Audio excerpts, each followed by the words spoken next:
நண்பா, இன்னைக்கு பார்த்தீங்கன்னா, பெண் குழந்தைங்கள அதாவது பெண்கள வந்து தலையில தூக்கி வச்சுக்கிட்டு ஆடுற காலமாயிருச்சு. அது ஏன் தெரியுங்களா?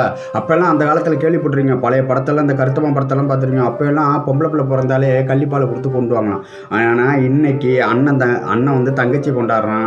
தம்பி வந்து அக்காவ கொண்டாடுறான். பெத்த பிள்ளைங்கள எல்லா வகையிலும் பெண்கள ஏன் தெரியுமா கொண்டாடிருக்காங்க? இன்னைக்கு பெண்கள் மிகப்பெரிய செல்வங்க.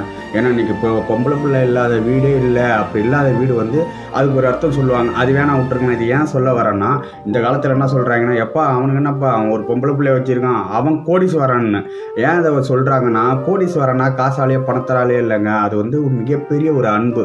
பெண் குழந்தைங்கிறது அன்பு, பாசம். நாளைக்கு தடிக்க வந்தாலும் பொம்பளை பிள்ளை தான் வந்து தண்ணி கொடுக்கும், ஆம்பளை பிள்ளை என்ன பண்ணுவாங்கிற காலத்தில் வாழ்ந்துட்டுருங்க. அதனால தான் இன்றைக்கி பெண்களுக்கு மிகப்பெரிய முக்கியத்துவம், பொம்பளை பிள்ளைக்கு மிகப்பெரிய முக்கியத்துவம் கொடுத்துட்ருக்காங்க. எல்லாரும் ஒரு பொம்பளை பிள்ளை வச்சுருக்கவங்கள அப்படி சொன்னால், ஐயா 2 பொம்பளை பிள்ளை வச்சிருக்கேன். அப்போ நான் எவ்வளோ பெரிய கோடீஸ்வரன்னு பார்த்துக்கிறேங்க. காசு பணத்தில்ங்க, அன்பாலையும் பண்பாலையும். நாளைக்கு நமக்கு ஒன்றுனா என் தங்க பிள்ளைங்க இருக்குது. பெண்களை கொண்டாடுவோம், பெண் குழந்தைகளை கொண்டாடுவோம். நாட்டில் நடக்கிற அநியாயத்தை அடியோடு அடிக்கிறதுக்கான முடிவு எடுப்போம். பொம்பளை பிள்ளைங்களை பத்திரமா பார்த்துங்க. பெண்கள் நம் நாட்டின் கண்கள் மட்டும் இல்லைங்க, நம்மளுடைய இதயத்தோட மிகப்பெரிய ஒரு அங்கம்.